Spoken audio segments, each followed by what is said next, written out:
Hello and welcome to the Yogscast. Look at this fella with his horns. This is a char ranger? It is. Looking at a ranger today. I think this is one of. Is this your ranger? It might be. I'm not sure. Oh. So you can tame juvenile creatures just anywhere like that. Oh. So they kind of lie around. And you can just make them, and they come to your level straight away. But they have their own little abilities. You can control them. It's like a scorpion fella. You've got you can rename them. So I'm going to rename this fella here Snappy the Scorpion. He's lovely, isn't he? It's beautiful. And he's got his own little ability: shoot poison, knockback, strike, retreat.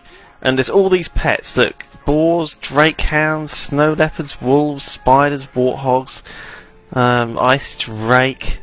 There's loads of black bear, brown bear, red mower, white raven, pigs. Ah, lovely pigs. Owls, mastiff, gold mower, salamander, drake, arctodus. I think that's some kind of wolf. Spiders of various types, wolves, flamingo, a Morello. I'm not sure what that is. A flamingo? Oh my god, Grover! We can have Grover the flamingo again. That would be amazing.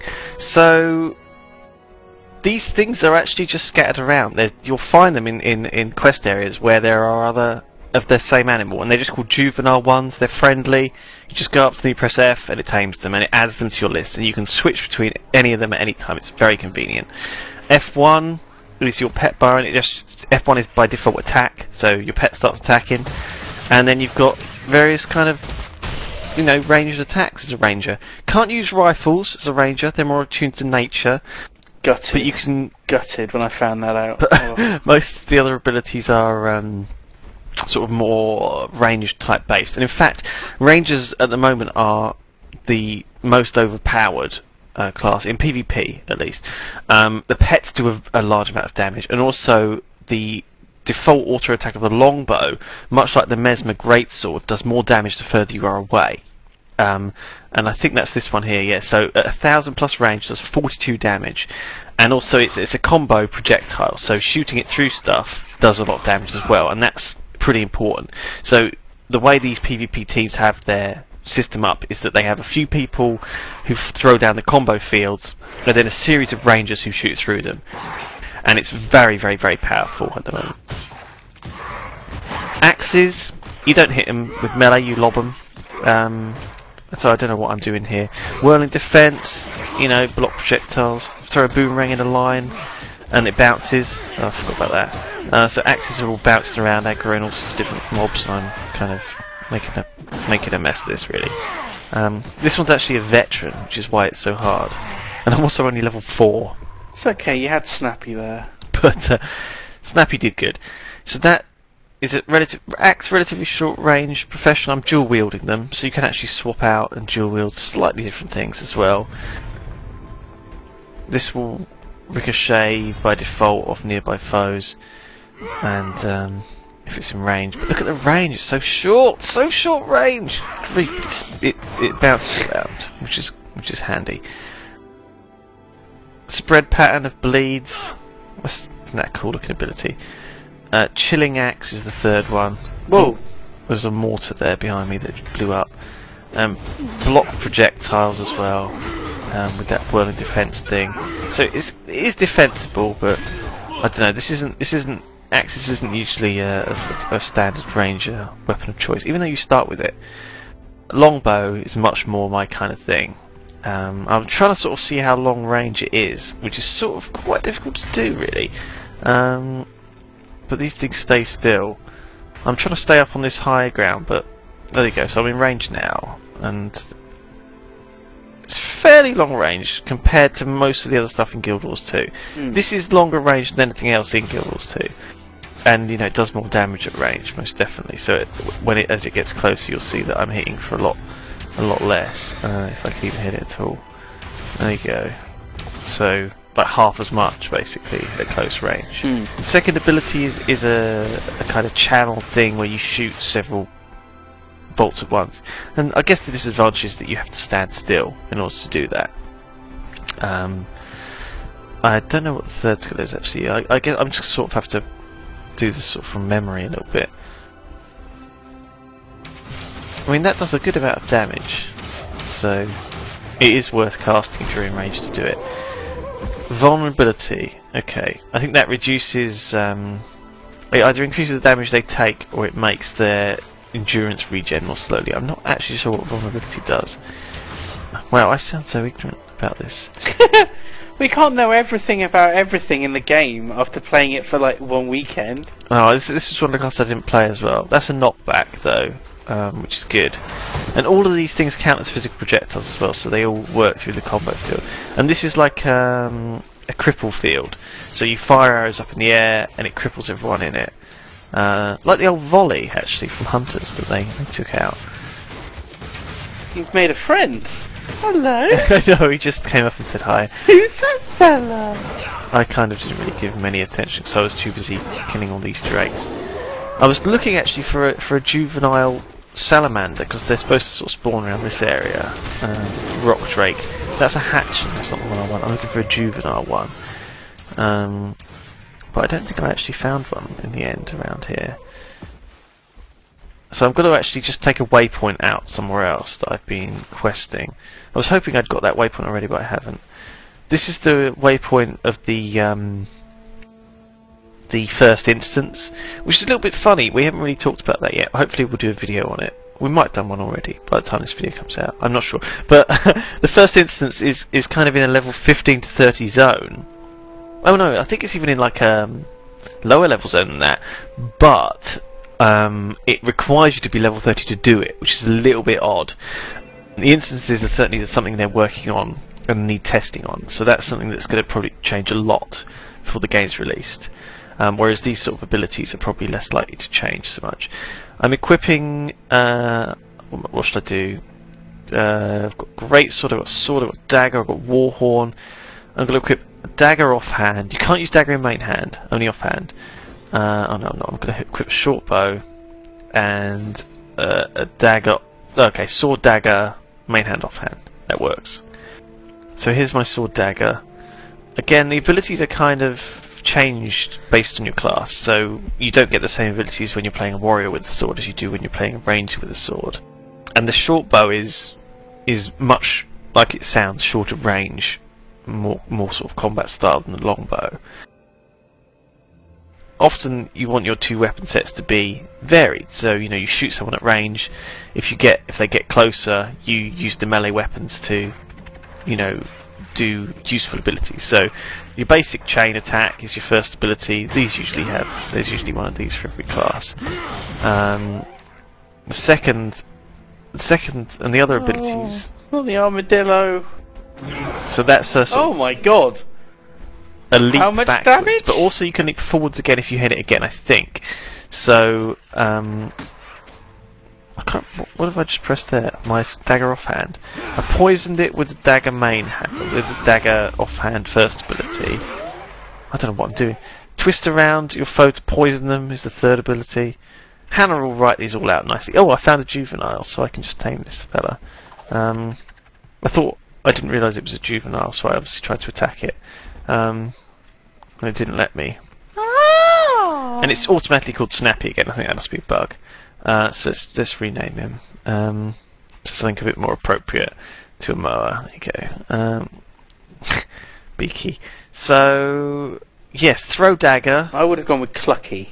But there you go. That's the throw dagger. That's the fifth ability. That's my poison flanking one. And then I've got this leap backwards. And then I can leap forward again if I click it again. But I didn't click it in time. So it gives you this manoeuvrability. So, moving back, and moving back forward again into the fight. See, quite cool, and then flank them, do a bit of poison. It's quite a nasty kind of playstyle sword main hand. Dagger is a little bit more versatile, so you've got the ranged throw, and the other one, whatever it is, I've forgotten. Oh god, yeah, Warhorn is amazing. Check this out. So this is, I've already got that. Warhorn, fourth ability, summons a whole load of hawks, and fifth ability is a speed boost. So this is the hawk attack, which is totally awesome. That is messed up. That warthog was really pissed at me. So I'm leaping around, stabbing it in the side. Isn't that awesome? That is amazing. I really like main hand sword actually, and the hawks are pretty cool. I mean, this is a good one for PvP and also PvE because, you know, it's really nice to have a speed boost. And the hawks seem to do a good amount of damage. I think they do some sort of disorient effect as well. I'm not entirely sure. It might just be damage.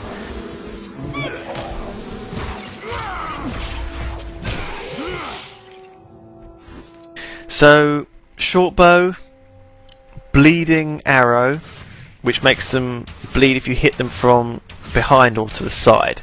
So, again, a useful ability, more useful in PvP, because often, you know, you will be able to shoot people in the back or side. That is a little jump backwards.